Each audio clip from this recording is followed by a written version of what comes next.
Hello and welcome back to the channel. Right, now before I get into today's build, I do have a bit of a retraction to make about the Guangzhou Lux video that I put up the other day. Now on that video, one of the things I complained about was the gap on the turret, between the turret and the main body of the tank.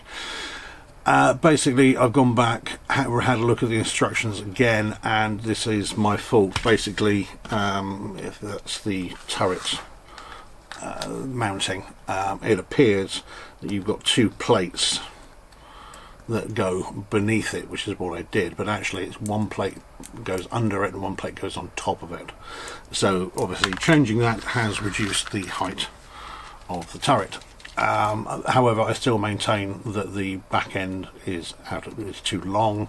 The turret is in the wrong place. It should be slightly further back, and it needs to be slightly lower and bigger and rounder. Yeah, that was my fault, so I do retract what I said on that. So this weekend I'm off to Tiger Day at Bovington Tank Museum in the UK, which houses Tiger 131, which is the world's only running Tiger still left, and this year it's going to be joined by the only running King Tiger that's left, that's been borrowed from the museum in France. So I will get a video out next week based on the experiences there. So today's video is about this, and obviously you can't really hide something of this size and nature. It's very obviously a helicopter, and it is from Reobrix, and I haven't done a Reobrix model for a long time, but it is the CH47, the Chinook. Now I would normally say, right, we'll get into the usual process of 60-second speed builds and pics and review. However, for some reason, my camera did record the speed build. However, it's so dark for some reason, you can just about see my hands moving in it, but it's totally unwatchable. So I'm going to do a little bit more of a sort of montage of the pictures for this, and then we'll get into review. So let's crack on and build.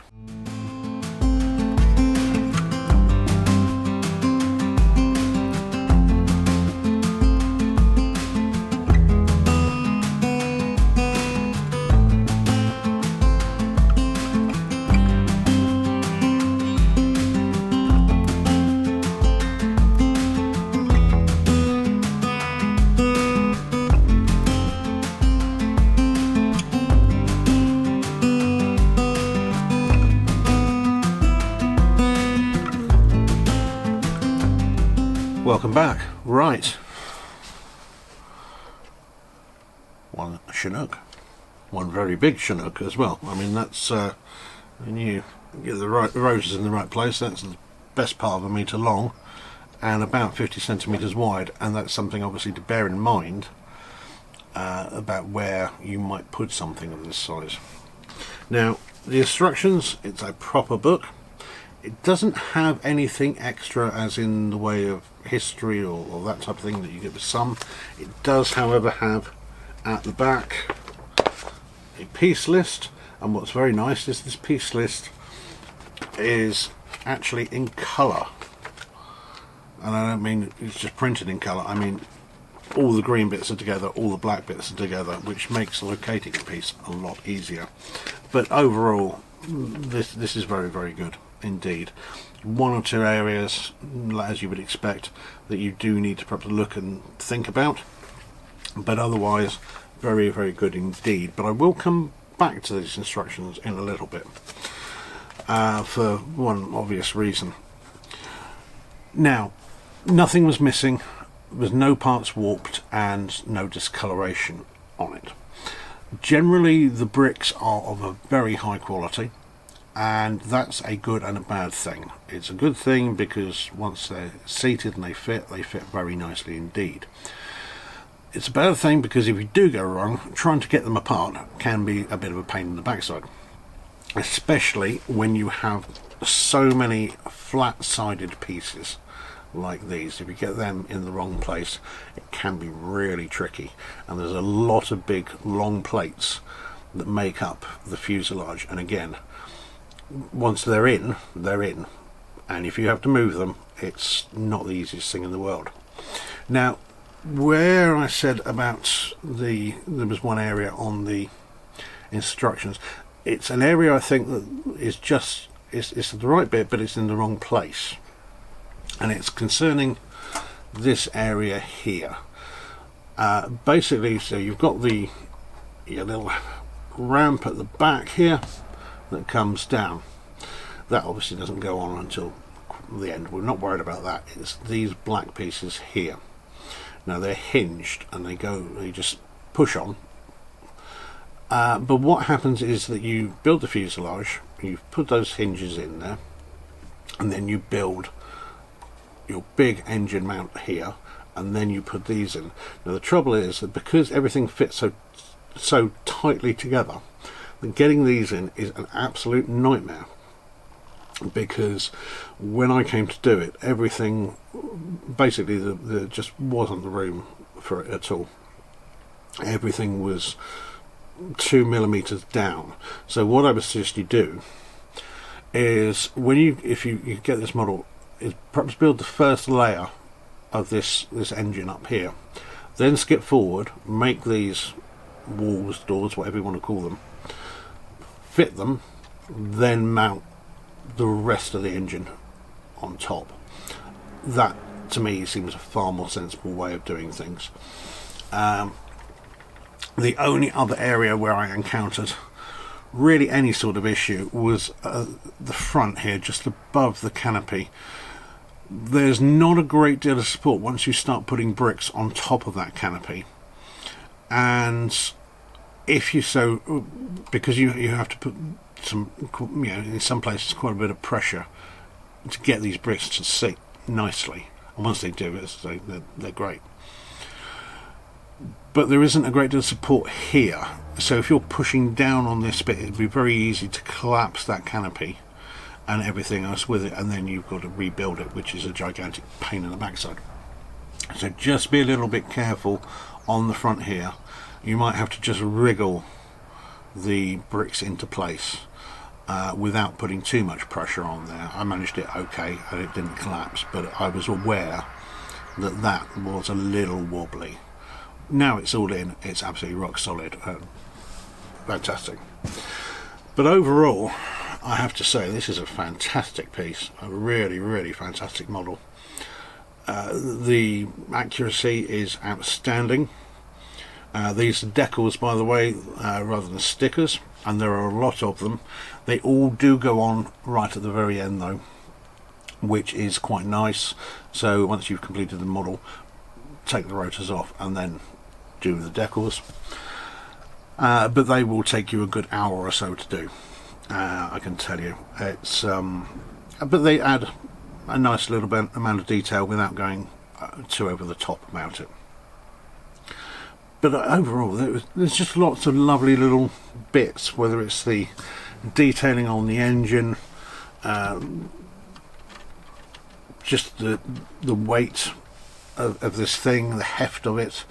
It's a substantial piece. It's not particularly fragile. There's a couple of areas, the two hooks that we have underneath here, they are a little bit, they're quite easy to knock off, but that's not particularly a big thing. These two bits at the front, which I assume are some sort of antennae, one of them fits really nice and the other one is a little, does come out if you knock it. But that's about it really. Even the undercarriage, you can pop this down and you can push it backwards and forwards quite happily. I mean, I wouldn't race it, and I certainly wouldn't race it across carpet. I would expect it to collapse at that point, but it will do that quite comfortably. And this is probably the best part of 2.5 kilos. It's not an insubstantial weight at all. If I've got any gripes about this, there's probably only really two gripes I have about this, and they're relatively small, and both are what could have been. The first gripe is the canopy. a little flat. I mean, essentially this is a truck or a car canopy, so it's not a custom piece by any stretch of the imagination.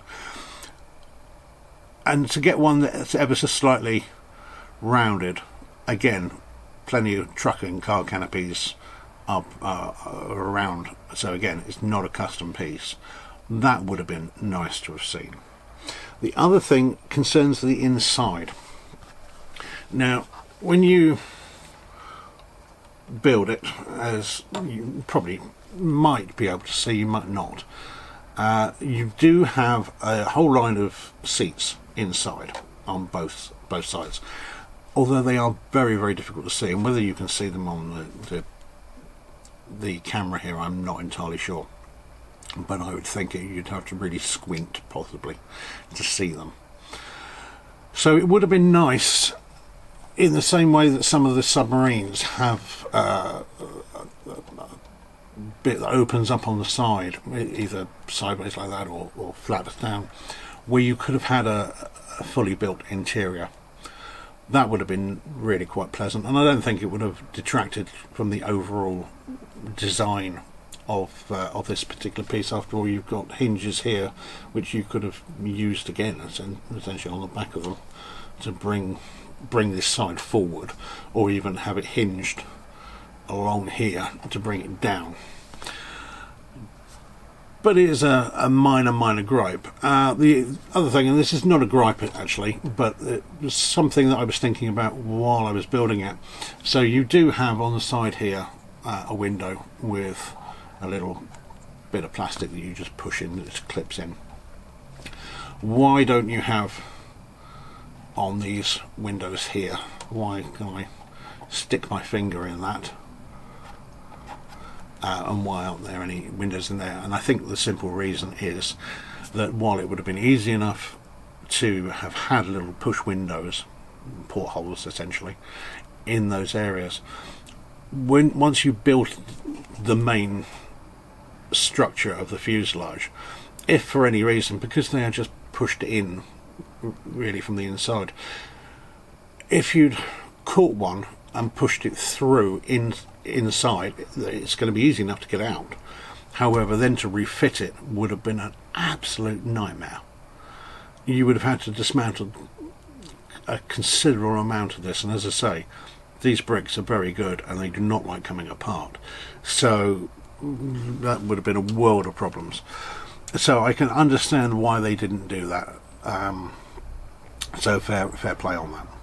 Now, this was £32.17 landed, which I have to say, I think that's not a bad price for a model of this size, this accuracy, this amount of pieces for that matter.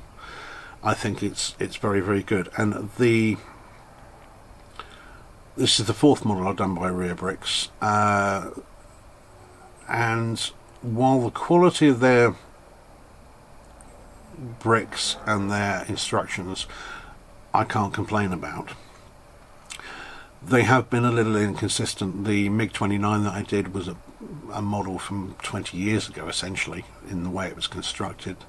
The F-14 Tomcat was better and very big, but it wasn't right in any way, or not in any way, but in a lot of ways, and its design was just horrible. It was also incredibly fragile.